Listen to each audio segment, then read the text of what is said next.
When the World Screamed, by Sir Arthur Conan Doyle. If my memory serves me correctly, my friend Edward Malone, the journalist from the Gazette, once mentioned Professor Challenger. I believe he had shared in some of the man's more extraordinary adventures.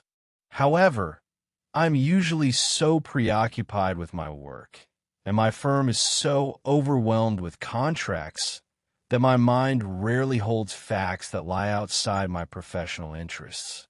Consequently, I had only the vaguest impression of Challenger. I remembered hearing of him as a brilliant but volatile eccentric, a man of unbridled and explosive temperament. I was, therefore, profoundly surprised when I received a business letter from him, which read as follows: 14 bis Enmore Gardens, Kensington. Sir, I find myself in need of the services of an artesian drilling specialist. I shall not conceal that I hold a low opinion of narrow specialists. I prefer men who, like myself, possess a universal intellect. They hold a more rational and expansive view of things than those who specialize in a single field, which, alas, is often no more than a trade, and are thus cursed with a limited horizon. Nevertheless, I intend to test you. In reviewing a list of reputable artesian engineers, my eye was caught by your name, somewhat peculiar, I might almost say absurd name. Upon making inquiries, I discovered that my young friend, Mr. Edward Malone, is acquainted with you. In view of this, I have the honor to inform you that I should be pleased to interview you. If you prove suitable, and my standards are quite exacting, I may find it possible to entrust you with a matter of great importance. I can say no more for now, as this business is strictly confidential and can only be discussed in private. Therefore, I request that you cancel all other engagements and arrive at the above address next Friday at 10:30 in the morning. There is a scraper and a mat before the door. Mrs. Challenger is extremely fastidious in this regard. I remain, sir, as always, George Edward Challenger. I handed the letter to my head clerk, who replied on my behalf, stating that Mr. Peerless Jones would be happy to accept the invitation. It was a perfectly standard business letter, beginning with the usual phrase, "Your undated letter has been received." This provoked a second missive from the professor. "Sir," he wrote, in a hand that resembled a barbed wire fence, "I see you expressed dissatisfaction that my letter was undated. Allow me to bring to your attention the fact that, as some small compensation for monstrous taxes, our government is in the habit of placing a small circular stamp on the outside of the envelope, which indicates the date of posting. If this stamp is missing or illegible, you should address your reproach to the appropriate postal authorities. As for you, I would ask that you concentrate on matters directly related to the business for which I contacted you, and refrain from commenting on the form of my correspondence. Realizing I was dealing with a madman, I thought it prudent to visit my friend Malone before proceeding. We had known each other since the old days when we both played rugger for Richmond. I found him the same jovial Irishman as ever. He was greatly amused by my first brush with Challenger. "That's nothing, old man," he said. "Spend 5 minutes in his company, and you'll feel as though you've been flayed alive. When it comes to insults, the man has no equal. Then why does anyone tolerate it? They don't. If you were to count all the libel suits, the scandals, and the charges of assault in the police courts. Assault? Lord, yes. He thinks nothing of throwing a man down the stairs if they dare to disagree with him. He is a primitive caveman in a lounge suit. I can see him now, a club in one hand and a flint axe in the other. If some people are born out of their century, he was born out of his millennium. He belongs in the early Neolithic or thereabouts. And despite all that, he is a professor. That is the wonder of it.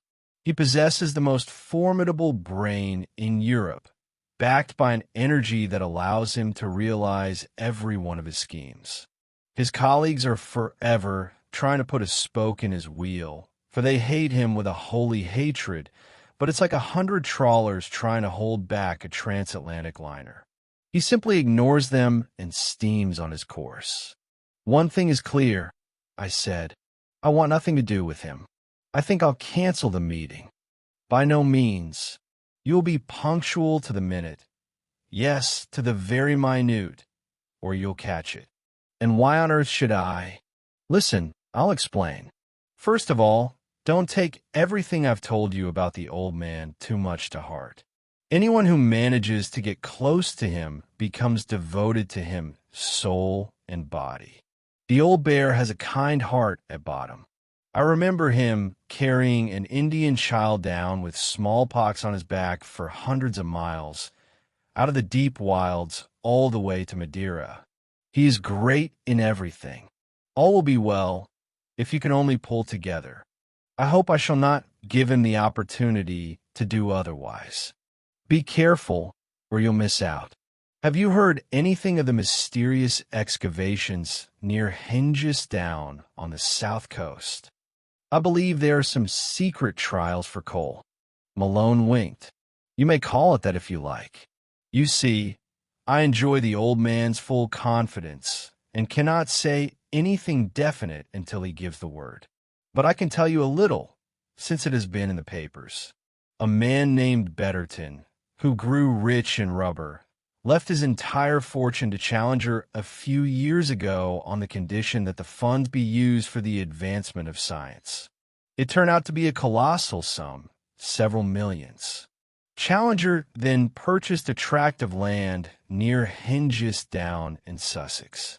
It was a stretch of barren land on the northern edge of the chalk country, much of which he enclosed with barbed wire. In the middle of the plot was a deep hollow. It was there he began his excavations.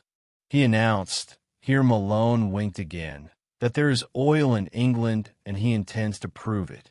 He built a small, comfortable village, settled it with workmen, gave them high wages, and made them swear to keep their tongues behind their teeth. Like the rest of the site, the hollow is surrounded by barbed wire and guarded by watchdogs. Those brutes nearly cost several reporters their lives, to say nothing of their trousers. The work, unprecedented in scale, is being carried out by Sir Thomas Morden's firm, but even their employees have sworn to silence. And now, it seems, the time has come when the help of an artesian drilling specialist is required. Surely you won't turn down such an offer now? Don't be a fool.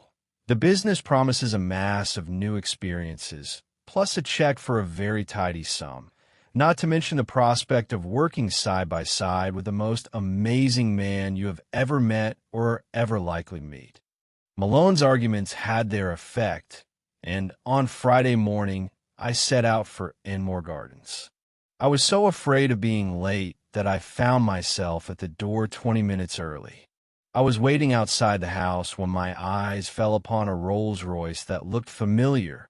It had a distinctive silver arrow on the door. Of course, it was the car of Jack Devonshire, a junior partner in the famous Morton firm. I knew him as the most courteous of mortals, and was therefore quite shocked when he suddenly appeared in the doorway, threw his hands up to heaven, and exclaimed with feeling, "Oh, damn him! The devil take the man. What's the matter, Jack? You seem distressed. Hello, Peerless. Are you mixed up in this business, too?" "Not yet, but I seem to have a chance." "Well, I don't envy you. What on earth happened? You seem to be at breaking point." "I suppose I am. Judge for yourself." Out comes the butler and says, "The professor asked me to inform you, sir, that he's at present extremely busy. He is eating an egg, but if you will visit him at a more convenient time, it is quite likely that he will receive you." That is exactly what he told me. I might add that I came to collect £42,000 which he owes us. I whistled. "You can't get the debt out of him." Oh no, he doesn't refuse to pay. To give the old gorilla his due, he is no miser. He pays when he wants and how he wants. He is a law unto himself. Well, now you try your luck. Let's see how you like him. With these words, Jack jumped into his limousine and was gone. Checking my watch from time to time, I waited for the hour of my ordeal to arrive.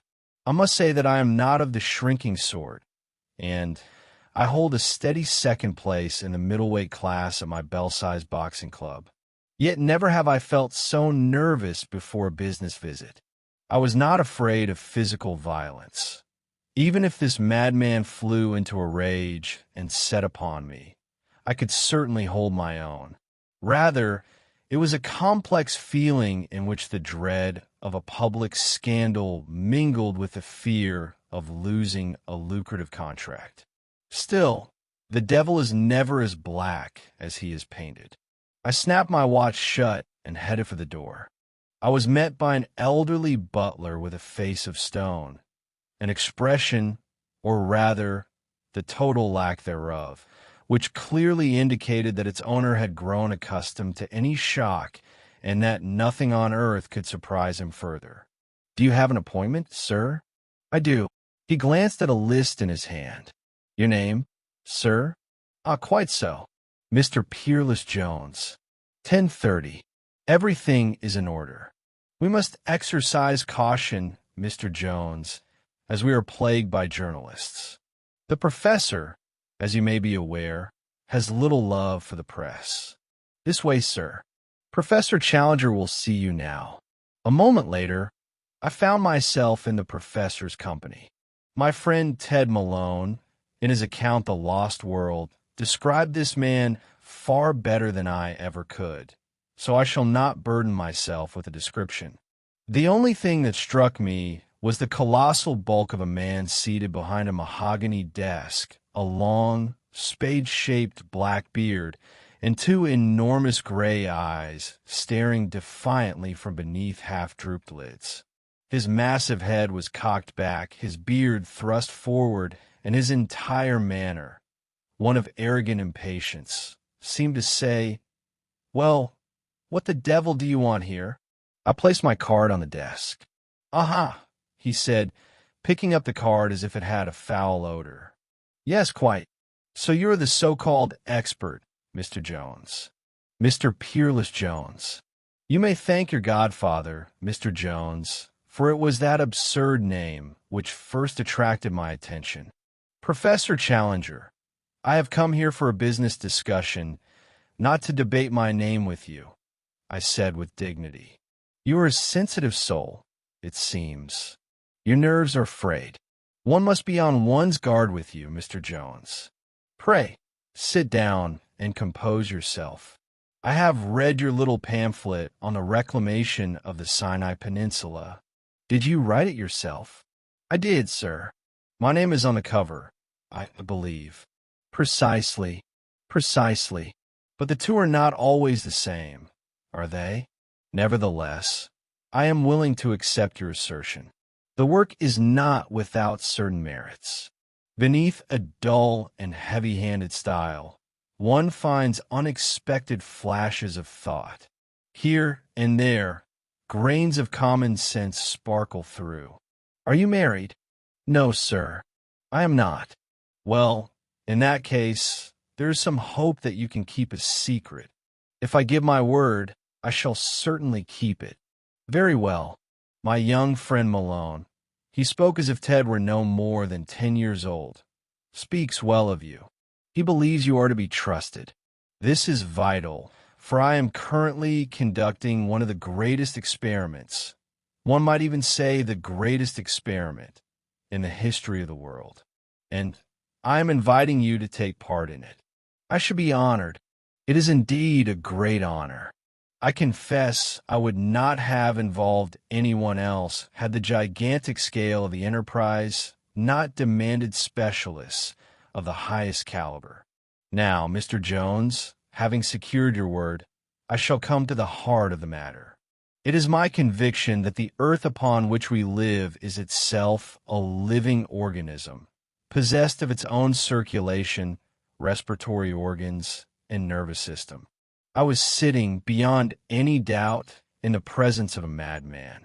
Your brain, as far as I can judge, he continued, is not yet capable of grasping my idea, but in time it will grow accustomed to it. Consider how a moorland, overgrown with heather, resembles the hair on the hide of a giant animal. Such parallels can be found everywhere.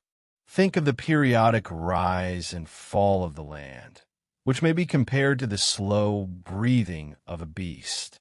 Finally, consider the constant shifting and scratching which our puny minds perceive as earthquakes and storms. And what of volcanoes? Yes.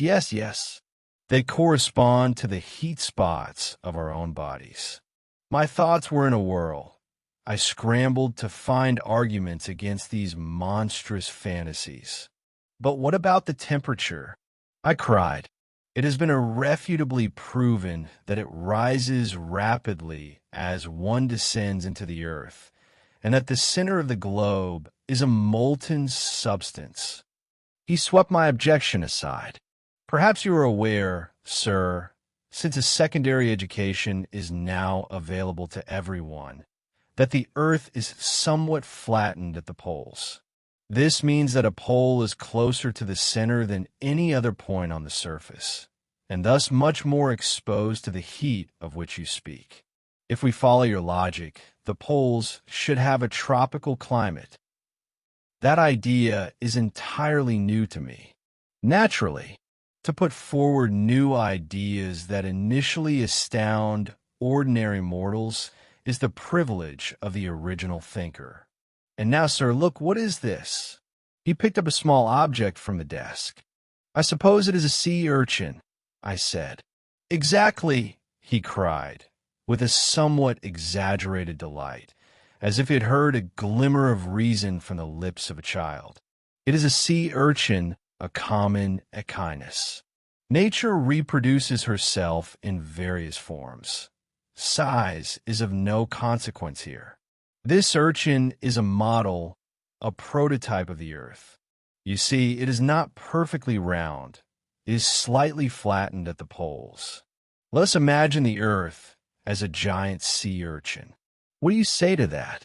I might have said it was utter nonsense, but I hesitated and sought an argument to challenge his specific premise.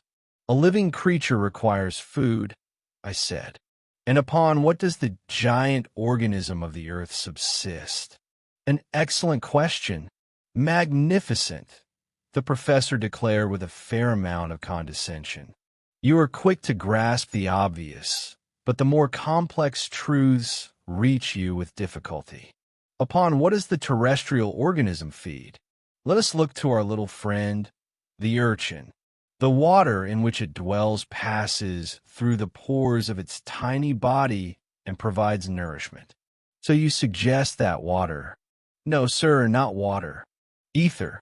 The Earth grazes upon orbital fields in cosmic space, and as it rotates, the ether penetrates its organism, thereby sustaining its vital functions. A whole flock of other planet urchins does the same. Venus, Mars, and the rest, each with its own pasture. The man was utterly insane, but it was clear that arguing with him was futile. He took my silence as a sign of agreement and smiled with a most benevolent air. We seem to be making progress, he remarked. The light is appearing ahead. At first, of course, it is somewhat blinding, but we shall soon grow accustomed to it. Pray give me a few more minutes, and we shall finish with this creature in my hand. Suppose that certain tiny insects crawl upon the hard shell of its body. Do you think the urchin would be aware of their existence? I should think not. Now it is clear to you, I hope, that the earth hasn't the slightest idea of how humanity exploits her. She is unaware of the growth of the plant world or the evolution of the living creatures that have bred upon her during her journeys around the sun, like barnacles on the hull of an old ship. Such is the present state of affairs, which I propose to change. I was thunderstruck. Change it? How? I want the Earth to know that there is at least one man, George Edward Challenger, who requests attention. No, who demands attention. For her, it will surely be the first experience of its kind. And how, I wonder, will you achieve this? Ah, now we come to the very heart of it. Let us return once more to the interesting little creature I hold in my hand. Beneath this protective crust, it is all nerves and sensory centers. It is quite obvious that if a parasite living upon it wished to attract its attention, it would only need to bore a hole through this shell and thus stimulate the sensory apparatus. Undoubtedly. Take another example. Suppose a flea or a mosquito crawls upon our body. We do not notice it until the insect plunges its proboscis into the skin, which is our protective envelope. This, by the way, serves as an unpleasant reminder that we are not alone. Now, I hope my thought is clear to you. Once more, the light dawns in the darkness. Good heavens! Are you suggesting we plunge a sting into the Earth's crust? With a look of deep satisfaction, he closed his eyes. Before you, he said, stands the first man who will drill through that calloused hide. One might even speak of it as an accomplished fact. The man who has drilled through it. You have done this. With the very effective cooperation of Morden and Company, I think I may say, yes, I have done it. Several years of ceaseless work, carried on day and night with every kind of drill, auger, dredger, and explosive, have finally led us to the goal. You mean to say you have pierced the crust? If your remarks signify surprise, that is one thing. But if it signifies incredulity, not at all. God forbid, sir. You must take my word for it. We have pierced the crust. To be precise, its thickness was 14,442 yards, or, roughly speaking, 8 miles. It may interest you to know that during the work we struck coal, seams which will ultimately reimburse our expenses. Our chief difficulty lay in the subterranean springs of the lower Greensand and the Hastings sandstones, but we overcame them. Now we face the final stage, and it shall take place under the sign of Mr. Peerless Jones. You, sir, are in the role of the mosquito. Your artesian drill is the stinging proboscis. Intelligence has done its work. The thinker leaves the stage. Now for the engineer, the incomparable engineer, with his metallic sting. Have I made myself sufficiently clear? But you said 8 miles. I cried. Sir, do you realize that 5,000 feet is almost the limit for artesian drilling? I know of one well in Upper Silesia that is 6,200 feet deep, and it is considered a marvel of engineering. You have not grasped my point, Mr. Peerless. Whether I am unclear or your head is a sieve, I cannot say. I am perfectly aware of the limits of artesian drilling, and I should hardly have spent millions on my colossal shaft if I only required a 6-inch bore.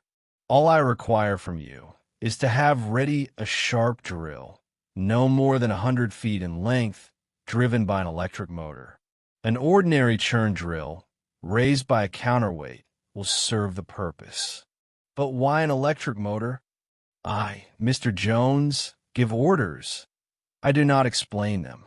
Before we conclude this experiment, it may happen, I emphasize it may happen, that your life will depend upon the reliability of a remote-controlled electric drill. I trust this is not too difficult to manage. Certainly not. Then prepare yourself. The matter does not yet require your presence, but the necessary arrangements can be made now.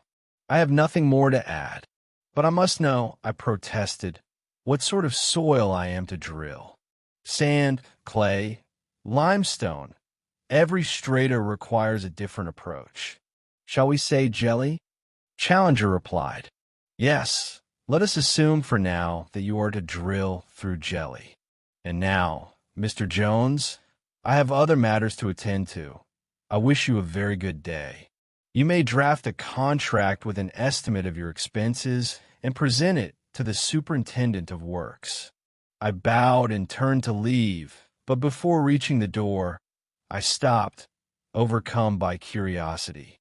The professor was already writing furiously, his quill scratching across the paper, and he looked up at me with an annoyed glare.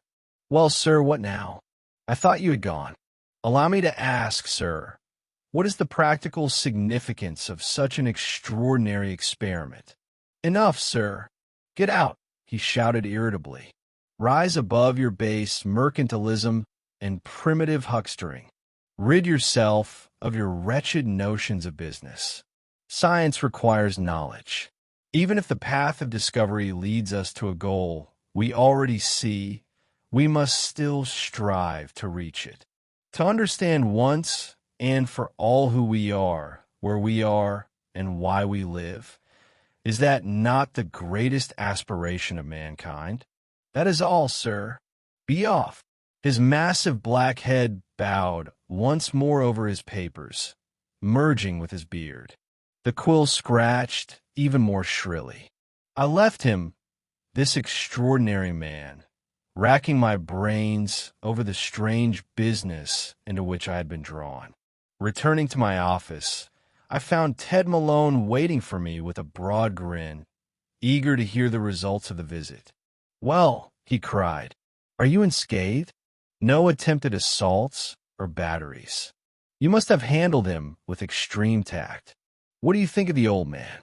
He is the most irritable, arrogant, intolerant, and self-assured man I have ever known. But—" "Exactly," Malone exclaimed. "We all stumble over that, but, of course, he is exactly as you say, and worse. But you must admit that our ordinary standards do not apply to such a great man. One can endure more from him than from a mere mortal, can one not? Well, I am not well enough acquainted with him to judge for certain. However, I admit that if all he says is truth and not the delusions of a megalomaniac, then he is undoubtedly a remarkable figure. But can it really be true? Of course it's true. Challenger doesn't waste words. How much do you know of the project? Has he told you about Hengist yet?" "Yes, but not very clearly. You may take my word for it. The business is grand both in conception and execution. He hates newspapermen, but he trusts me. He knows I won't say too much. That is why I am admitted to his secrets, or rather, initiated into some of them. He's a wary bird, so you never know how far he's being frank. But regardless, I know enough to assure you that Hengist is the real thing, and it's nearing completion. My advice to you, don't rush matters. Just keep your equipment ready. Very soon you will receive word, either from him or from me." As it turned out, Malone himself brought the news. Several weeks later, he appeared in my office at the crack of dawn with an urgent message. "I have just come from Challenger," he said. "You are like the pilot fish to his shark," I remarked. "I will be proud of any position near him. He is truly an extraordinary man. He has carried out his project with brilliance. Now the matter rests with you, and only then will he give the signal for the curtain to rise. I'll not believe it until I see it with my own eyes. Nevertheless, I have everything ready and even loaded into the car. The lorry can set off at any moment. Then there is no time to lose. I have recommended you as a bundle of energy and the very personification of punctuality, so do not let me down. In the meantime, we shall travel together by train, and on the way, I will tell you what is to be done." It was a glorious spring morning, the 22nd of May, to be precise, when we set out on the journey that marked the beginning of my part in events that were destined to become historical. During the trip, Malone handed me a letter from Challenger which was to serve as my manual for action. It read as follows: Sir, upon your arrival at Hengisdown, you will place yourself at the disposal of Mr. Barforth, the chief engineer, who is fully aware of my plans. My young friend Malone, the bearer of this letter, also maintains contact with me and thus relieves me of the necessity of being personally present at the site. In the shaft at a depth of 14,000 feet and below, we have recorded certain phenomena that fully confirm my conjectures regarding the nature of the terrestrial organism. However, further sensational proof is required before I can be certain of making a sufficient impression on the inert mind of the modern scientific world. You have been granted the honor of securing this necessary proof, while those wretched scientists will be left only to witness it. As you descend in the lift, you will notice, provided of course that you possess such a rare quality as observation, that you successively pass through the Mesozoic limestone strata, the coal measures, Devonian and Cambrian deposits, and finally the granite through which the greater part of our tunnel has been driven. At present, the bottom is covered with a tarpaulin, and I forbid you to touch it, for any rude contact with the internal sensitive membrane of the Earth's flesh may lead to unpredictable consequences. 20 feet higher, across the shaft, I have ordered 2 beams to be fixed. Between them is a small gap. This can be used to clamp your artesian pipe. Set up a 50-foot drill so that its point almost rests upon the tarpaulin. If you value your life, do not lower the drill further.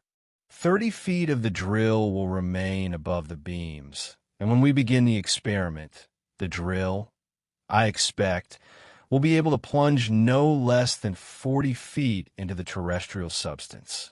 Since this substance is extremely soft, I do not believe you will need to force the apparatus into motion. It will be sufficient to release the drill, and it will enter the exposed layer under its own weight. These recommendations, in my view, are quite sufficient for any average intelligence, but I have no doubt that you will require additional instructions. You may put your questions through our young friend Malone. George Edward Challenger. Understandably, upon arriving at Storrington Station at the northern foot of the South Downs, I was intensely excited. A battered Vauxhall 30 awaited us.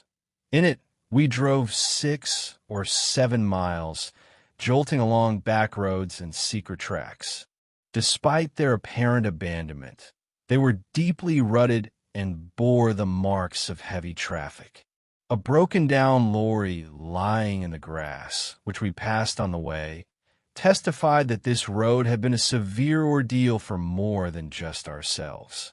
Once, from behind a gorse bush, parts of some rusted machinery appeared, resembling the valves and piston of a hydraulic pump. "That's all Challenger's doing," Malone grinned.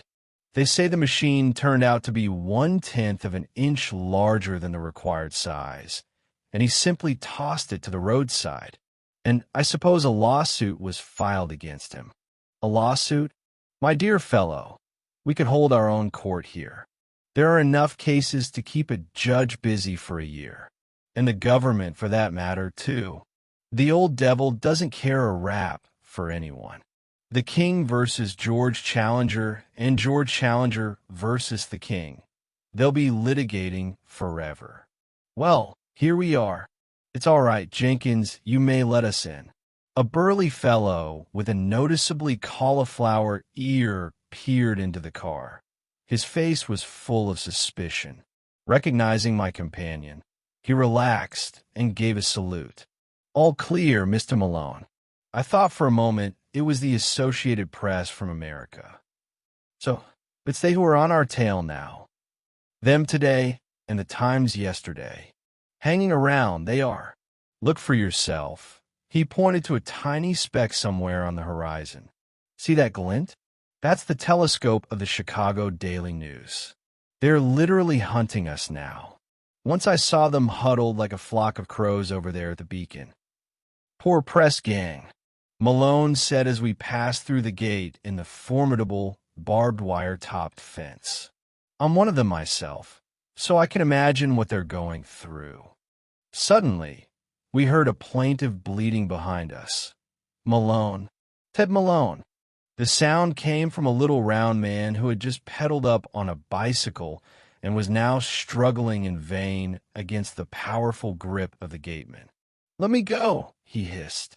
"Take your hands off. Malone, tell this cursed gorilla to let me be." "Let him go, Jenkins. He's a friend of mine," Malone shouted. "Now then, old man, what's the trouble? What are you doing here? Your place is on Fleet Street, not in this godforsaken corner." "You know well enough what I'm after," said the newspaper man. "I've been assigned to get a story on Hengist Down, and I'd better not go back without it. I'm very sorry, Roy, but there's nothing for you here. You'll have to stay on the other side of the wire. If that doesn't suit you, apply to the professor for permission to inspect the works." "I've already applied," said the journalist gloomily. "This morning.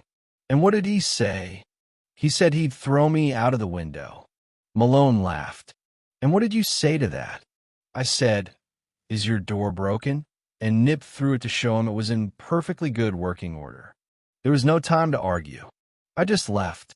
Lord, Malone, you pick strange friends, that bearded Assyrian bull in London, and here, this cutthroat who just ruined my new celluloid collar.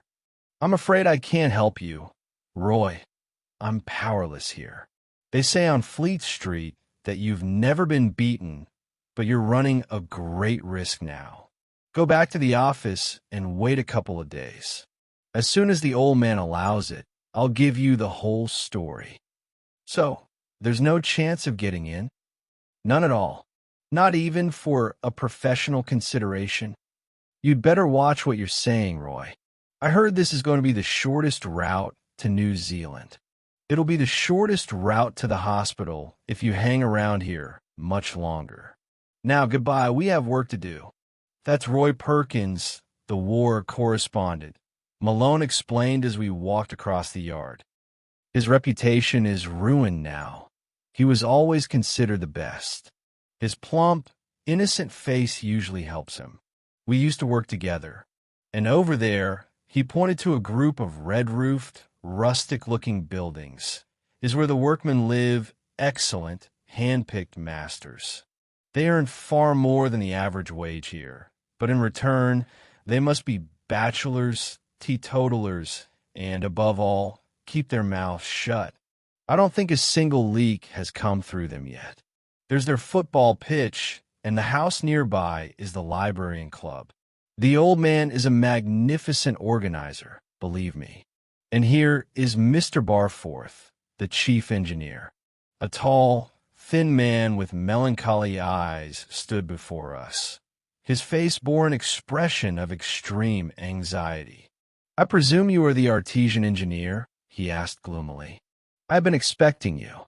I'm glad you are here, for I tell you frankly, the immense responsibility of this task is getting on my nerves. We work without rest, and one never knows what is coming next.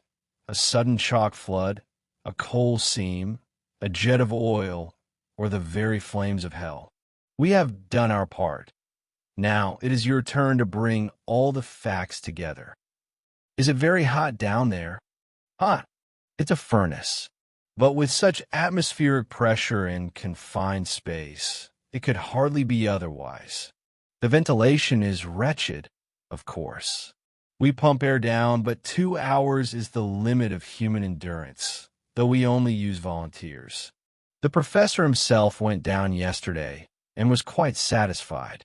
But let us have a quick lunch first, and then you shall see for yourself." After a hasty and meager meal, the chief engineer showed us the machinery with touching zeal. Piles of discarded equipment lay scattered on the grass. On one side stood a massive aerial hydraulic excavator, now dismantled, which had begun the initial earthworks. Nearby was a machine with a long steel cable attached to the skips that hauled the spoil from the bottom of the shaft. In the engine house, several powerful Escher-Weiss turbines hummed, revolving at 140 revolutions per minute and controlling hydraulic accumulators that created a pressure of 1,400 pounds per square inch. This was transmitted down the shaft through 3-inch pipes to drive 4 Brandt-type hollow bit perforators. Adjoining the engine house was the power station that supplied the immense lighting plant. Another 200 horsepower turbine drove a 10-foot fan, forcing air through a 12-inch pipe to the very bottom of the shaft. The chief engineer's demonstration was accompanied by lengthy commentary. He was clearly proud of his technical knowledge and bored me to death with details, which is why I now take my revenge by inflicting them on the reader.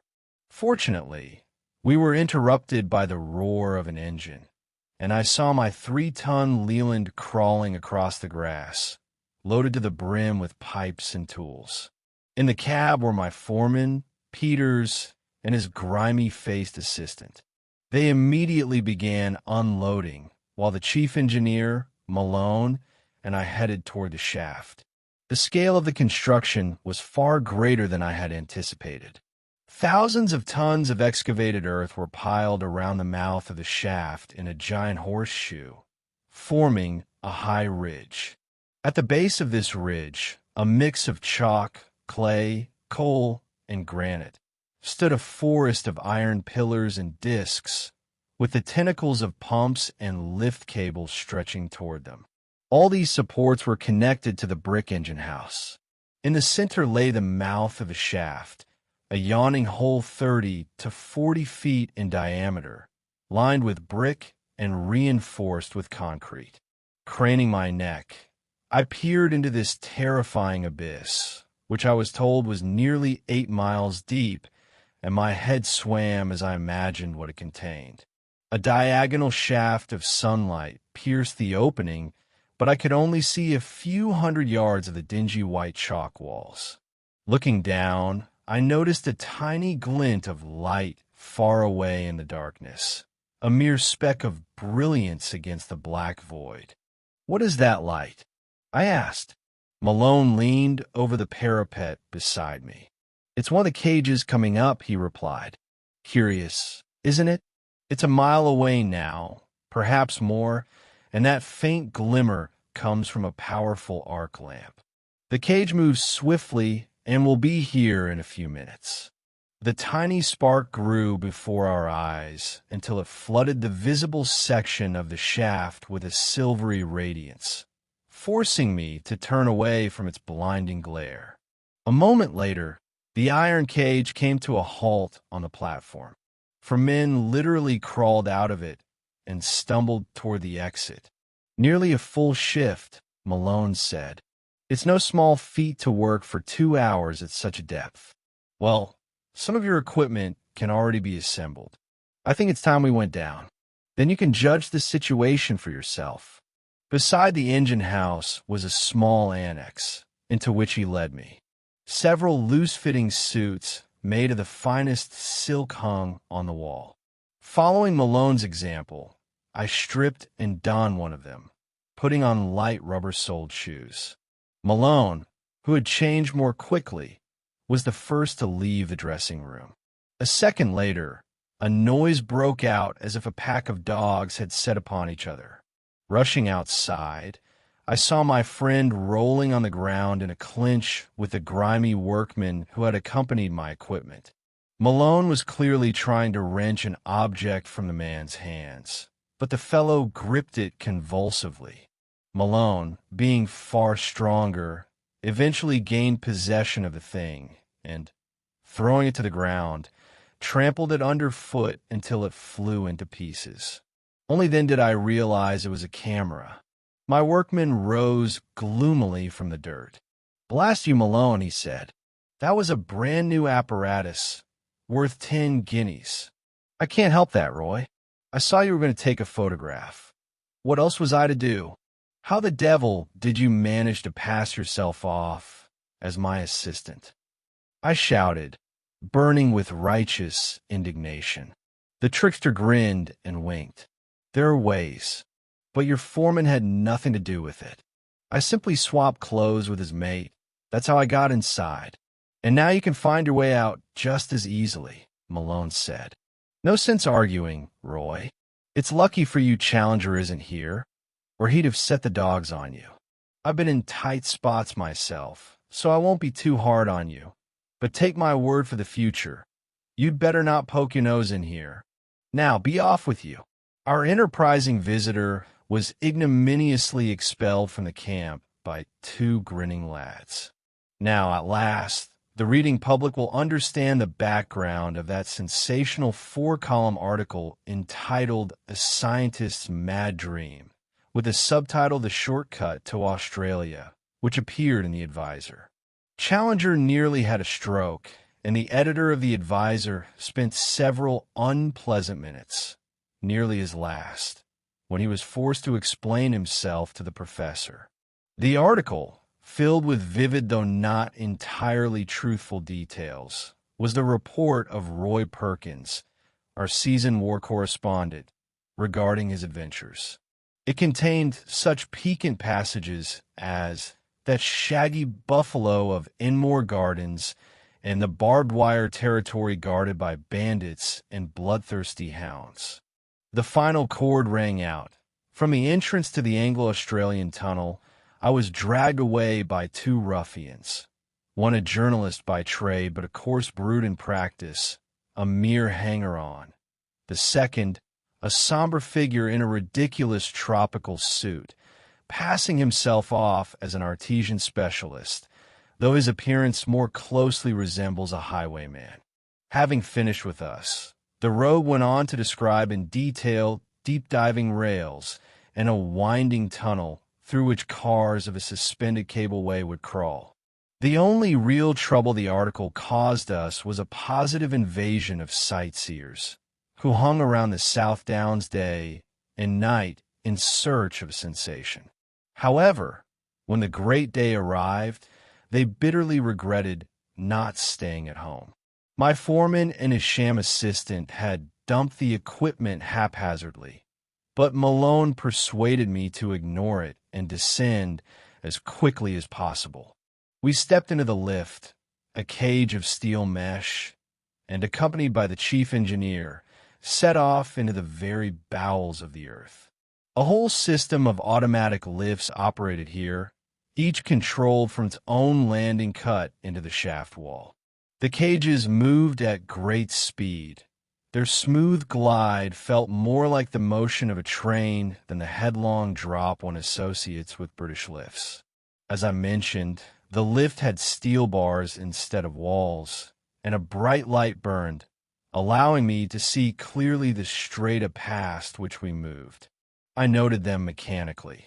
The yellowish limestone, the coffee-colored Hastings beds, the lighter tone of the Ashburnham rocks, then the dark carboniferous clays, and finally, sparkling and glittering in the electric light, the agate black coal interstratified with clay seams. Here and there, brick supports were visible, though for the most part the walls held themselves. Looking at them, one could not help but marvel at the immense labor and engineering skill invested in the construction. Following the coal seams, a mixed layer appeared, looking like concrete, and beyond that lay the primitive granite, its quartz crystals shimmering and flashing as if the dark walls of the shaft were encrusted with diamond dust. We were going deeper and deeper, finally reaching a depth to which no mortal had ever descended before. The colors of these prehistoric layers were astonishingly varied. I shall never forget the broad pink belt of feldspar that glowed with unearthly beauty in the rays of our powerful lamps.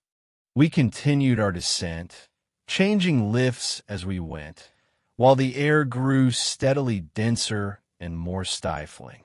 At last, even our light silk garments became an intolerable burden, and sweat poured in rivulets into our rubber-soled shoes. Finally, just as I felt I could endure no more, our last lift came to a halt, and we stepped onto a circular platform cut into a niche in the shaft. Malone cast a suspicious glance at the walls. Had I not known his courage, I would have thought him profoundly unnerved. "Curious," said the chief engineer, running his hand along the wall. He then held his palm to the light, and we saw it glistening with a strange, viscous film. Something is constantly moving here, shifting, heaving, changing. I cannot for the life of me say what it is. The professor seems satisfied, but to me, it is utterly uncanny. "I must confess," said Malone, "that I have seen this wall actually shudder with my own eyes. Last time, when we were fixing those beams for your drills, they had to be driven into the rock for stability. The wall winced at every blow.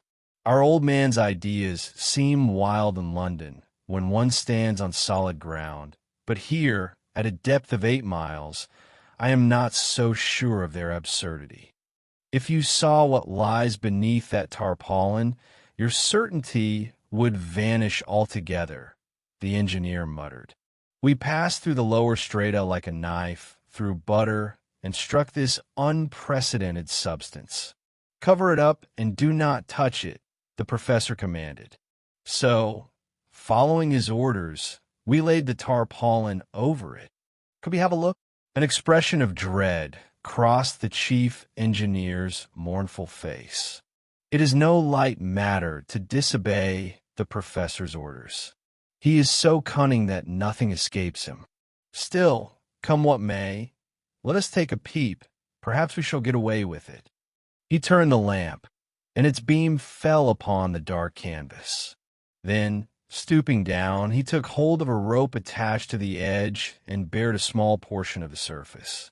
A sight extraordinary and terrifying met our eyes. The surface consisted of a grayish substance, sleek and glistening, which rose and fell as if a heart were beating within. These were indistinct, though rhythmic, fluctuations, less a movement than a faint agitation, a light ripple playing across the surface. Nor was the substance uniform. Inside, visible through a thin membrane, were murky whitish patches. Reminiscent of vacuoles, they constantly shifted in shape and size. We stood there, stunned by this unprecedented spectacle. "It looks like a beast that has been flayed alive," Malone whispered in awe. "The old man is not far from the truth with that wretched urchin of his." "Good God!" I cried. "And I am to plunge a harpoon into this monster." "Yes, that honor has fallen to you, my son," Malone remarked patronizingly, "and I am sorry to say that, barring unforeseen circumstances, I shall have to be at your side when it happens." "But not I," the chief engineer declared firmly. "Never. If the old man insists, I shall simply resign my post. My God, look at that!" The gray mass suddenly heaved upward, surging toward us like a sea wave against a breakwater. Then the wave subsided, and the faint pulsation resumed. Barforth let go of the rope, and the tarpaulin fell back into place. "One gets the impression it is aware of our presence," he said. "Otherwise, why would it surge at us like that? In my opinion, it is the light that affects it." "What's my task now?" I asked. Mr. Barforth pointed to the beams fixed at the bottom of the shaft, just below the lift platform. The gap between them was about 9 inches. "That is the old man's idea," Barforth said. "They could have been secured better, but arguing with him is like resisting a mad buffalo. It is easier and safer simply to obey. He believes you should install a 6-inch drill here, secured to the beams. I think that can be managed. I shall set to work this very day." You can imagine how singular this task felt to me, even though I have drilled wells on all 6 continents. Professor Challenger insisted that the drill be operated remotely, which I found quite sensible. Thus, I had to connect my rig to an electric motor, a simple enough task, as the shaft was literally bristling with wires. With extreme caution, Peters and I lowered all our pipes and stacked them on the rocky platform. Then we raised the lower lift cage to clear enough space for work. We intended to use the churn drilling method, as we could not rely entirely on gravity. For this purpose, we installed a block beneath the lift platform with a 100-pound weight on one side and our pipes with a V-shaped bit on the other. Finally, the cable holding the weight was secured so it could be easily controlled by the electric motor. It was a task of the utmost delicacy and complexity, performed in heat that surpassed the tropics.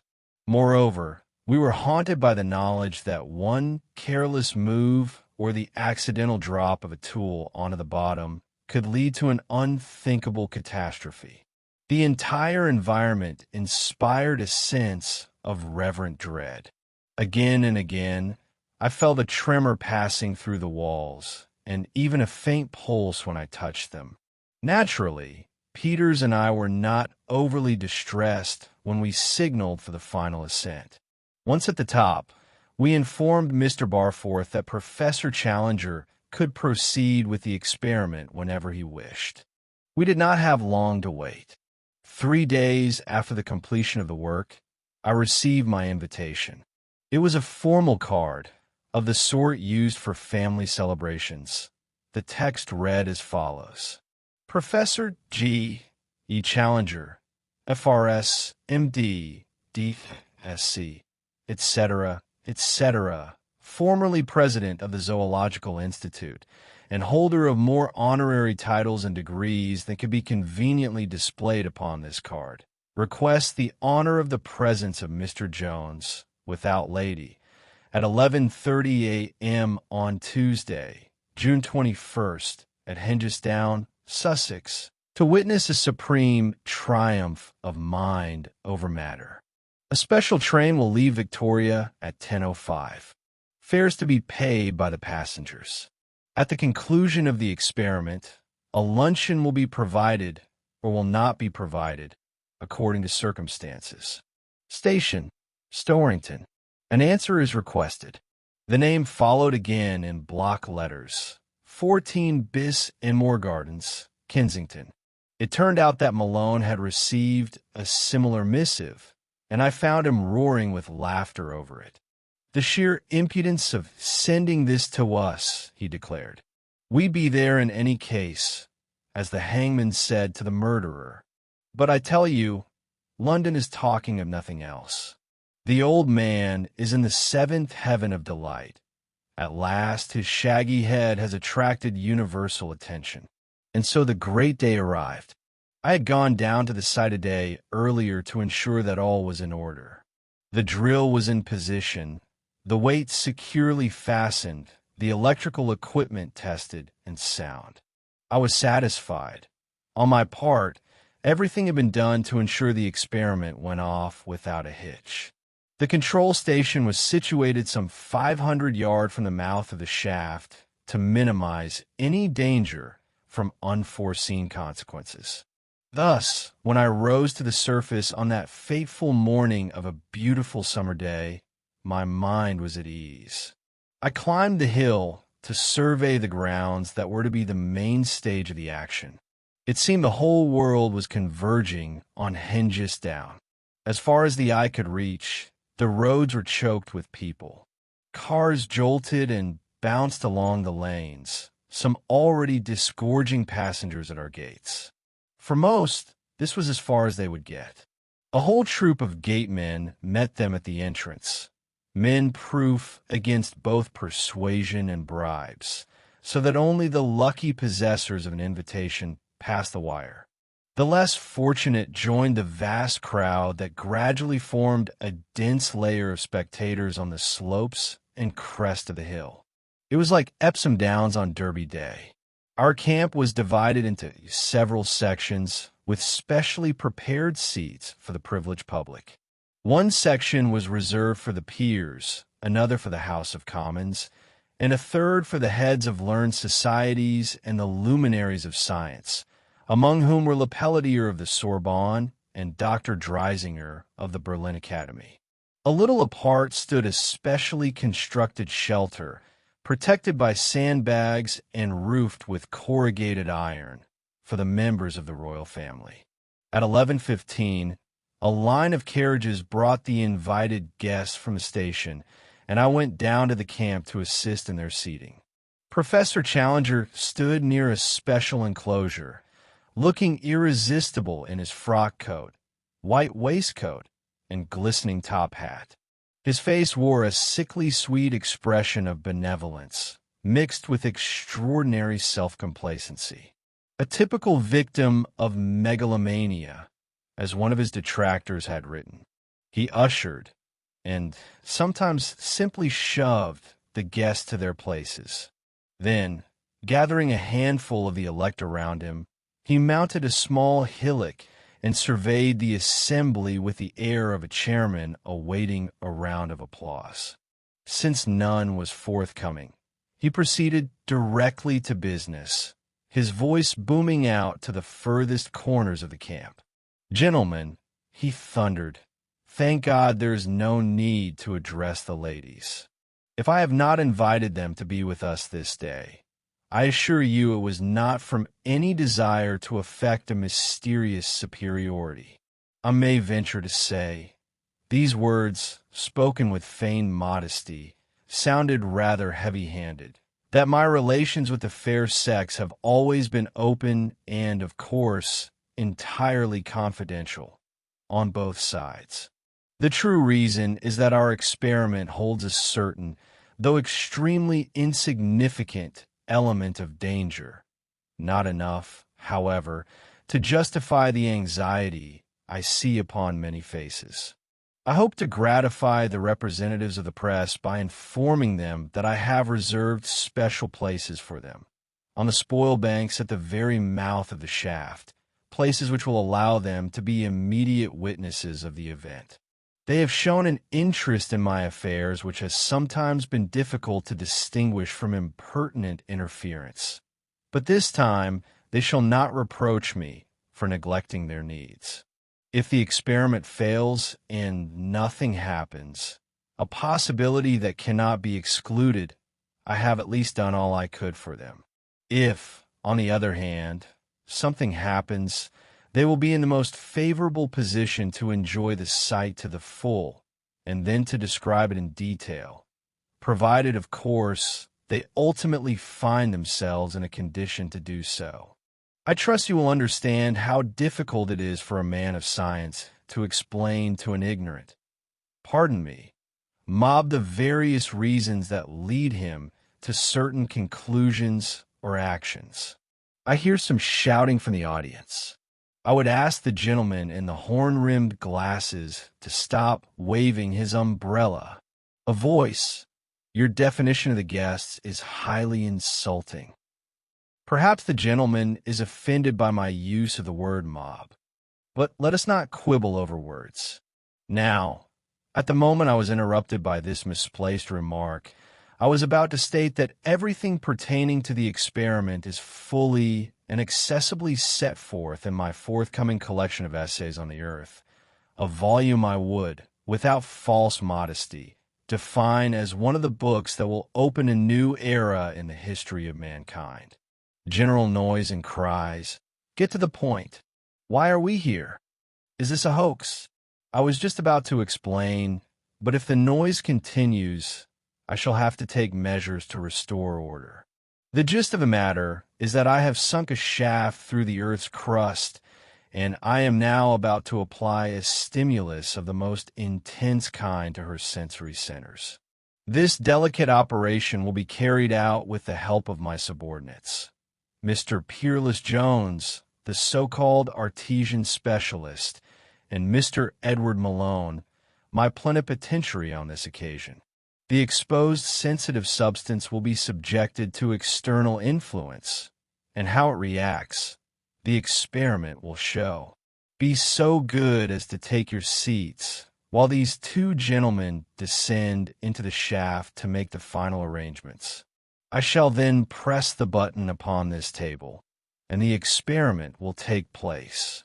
Usually, after such addresses by Challenger, the audience felt much as the earth was about to feel, as if their skin had been punctured and their nerves exposed. Our gathering was no exception, and everyone took their seats with a murmur of disapproval and even indignation. Challenger remained alone upon his rostrum, his black mane and beard shaking with excitement. However, neither I nor Malone could fully enjoy the spectacle, for we were hurrying to perform our unprecedented mission. 20 minutes later, we were at the bottom of the shaft, pulling the tarpaulin from the exposed surface. An extraordinary sight met our eyes. By some strange cosmic telepathy, our Mother Earth seemed to have realized that an unheard-of outrage was being prepared against her. The naked surface resembled a boiling cauldron. Huge gray bubbles rose upon it and burst with loud reports. Air-filled vacuoles divided and merged again with frantic activity. The transverse, undulating motion had become more pronounced. In the junctions of the winding channels that ran beneath the surface, a dark crimson fluid seemed to pulse. The throb of life was everywhere. A heavy odor made breathing difficult. I watched this sight, spellbound, when suddenly Malone, standing near me, gave a stifled cry. "My God, Jones, look at that!" One glance was enough to grasp the situation, and the next moment I had leapt into the lift cage. "Quick!" I shouted. "It's a matter of life and death." What we saw was truly terrifying. The entire lower part of the shaft seemed to participate in the frantic movement we had noticed at the bottom. The walls heaved and pulsed in time with the exposed surface. Finally, this movement reached the apertures in which our beams were fixed, and it became clear that the beams were about to collapse. If that happened, the sharpened point of my drill would enter the body of the earth without waiting for the electrical signal. But first, Malone and I had to get out.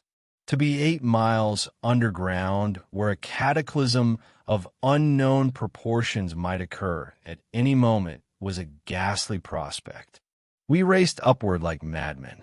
Shall we ever forget that nightmare ascent? The lifts tore upward with a shriek and a grind, yet the minutes seemed like hours. Reaching each transfer platform, we scrambled out, jumped into a new cage, pressed the start button, and flew onward. Through the mesh roof of the cages, far above, a tiny speck of light was visible, the exit. The speck grew until it became a large circle, and then we saw with relief the brickwork of the mouth. We rose higher and higher, and finally, in a frenzy of joy, leapt from our prison, feeling the soft green turf once more beneath our feet. But we had to run. We had not gone 30 paces when, far down in the depths, my iron dart pierced the nerve center of Mother Earth, and the great moment arrived. What happened then? Neither I nor Malone had time to realize anything, for a whirlwind of unprecedented force knocked us off our feet, and we rolled across the grass like curling stones on an ice rink. At that same moment, there reached our ears the most terrible scream that any of us had ever heard. Will any of the hundreds of witnesses ever be able to describe that cry? It was a roar in which the pain, the anger, the menace, and the insulted majesty of nature merged into one horrifying, piercing sound. It lasted for a full minute and was like the combined voices of 1,000 sirens. Paralyzing all present with its frantic power, it swept across the south coast, reached the shores of neighboring France across the Channel, and finally faded into the still summer air.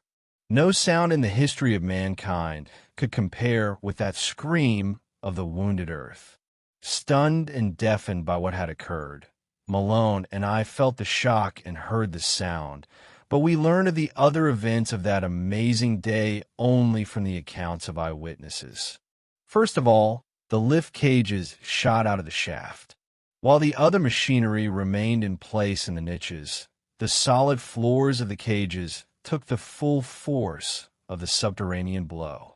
Like shells fired from a cannon, all 14 cages soared into the air one after another and, describing majestic parabolas, fell back to earth, one of them crashing into the sea near Worthing Pier and another into a field near Chichester. Eyewitnesses declared they had never seen anything more astonishing than those 14 cages soaring serenely through the blue of the sky. Then came the turn of the geyser, a jet of incredible size, consisting of a foul, thick liquid resembling tar in consistency, shot 2,000 feet into the sky. A patrol airplane circling the scene was swept away as if by artillery fire and made a forced landing, burying itself in the stinking mire.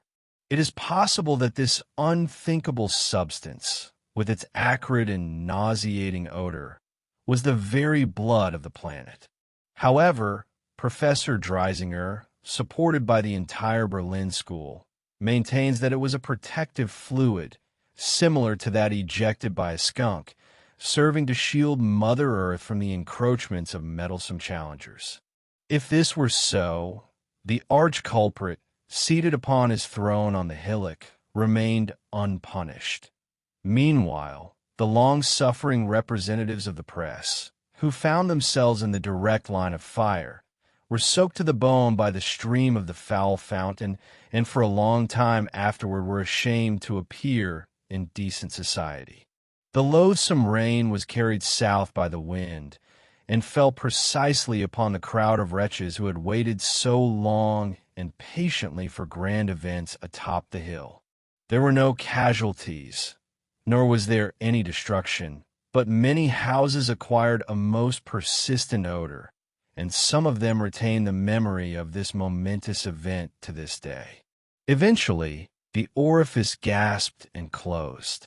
It is the way of nature that a wound heals gradually from within, and so the earth, with miraculous speed, repaired the breach in her ever-living organism.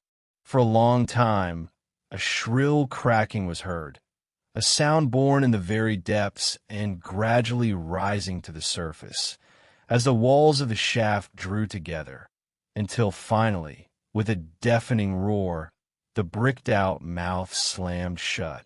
Then, as if a slight earthquake had shaken the ridge guarding the entrance, a pyramid of debris and twisted iron formed where the hole had been. Professor Challenger's experiment was not merely finished. It was forever buried and hidden from prying eyes. Had it not been for the memorial plaque recently erected by the Royal Society, few descendants would ever know exactly where this amazing performance took place. And finally came the grand finale. For a time, silence reigned as people tried to collect their thoughts and understand what had actually happened. Suddenly, they realized that they had witnessed the greatest discovery of all time, finally appreciating both the brilliance of the conception and the simplicity of the execution. In that moment, everyone turned to Challenger in a single impulse. From all sides, cries of delight flew toward him, while he looked down from his eminence at the sea of upturned faces and the waving of handkerchiefs. Even now, he stands before my eyes, even more clearly than he did then. There he is, rising from his chair, eyes half closed, a self-satisfied smile upon his lips, left hand on his hip, right hand tucked into the breast of his frock coat. This scene will endure through the ages. I heard the clicking of cameras like crickets in the green grass. There, bathed in the rays of the June sun, he bowed restrainedly in all four directions. Challenger the super scientist, Challenger the pioneer, Challenger, the only representative of a human race whom Mother Earth herself was forced to acknowledge. A few words by way of epilogue. It is common knowledge that the experiment shook the world. Of course, nowhere else did the planet emit such a roar as at the site of the direct intervention. But by her behavior in other parts of the world, she demonstrated that she truly constitutes a single organism. Through all manner of vents, valves, and volcanoes, she expressed her indignation. Hekla raged fearfully, and the Icelanders feared a global catastrophe. Vesuvius fountained so violently that its peak nearly collapsed. Etna disgorged so much lava that Challenger was served with a lawsuit in the Italian courts for the sum of 500,000 lire for damage to vineyards. Even in Mexico and Central America, signs of deep subterranean agitation were observed, and the bellows of Stromboli were heard across the eastern Mediterranean. Every man harbors a desire to make the world talk, but to make the world scream, that became the exclusive privilege of George Edward Challenger.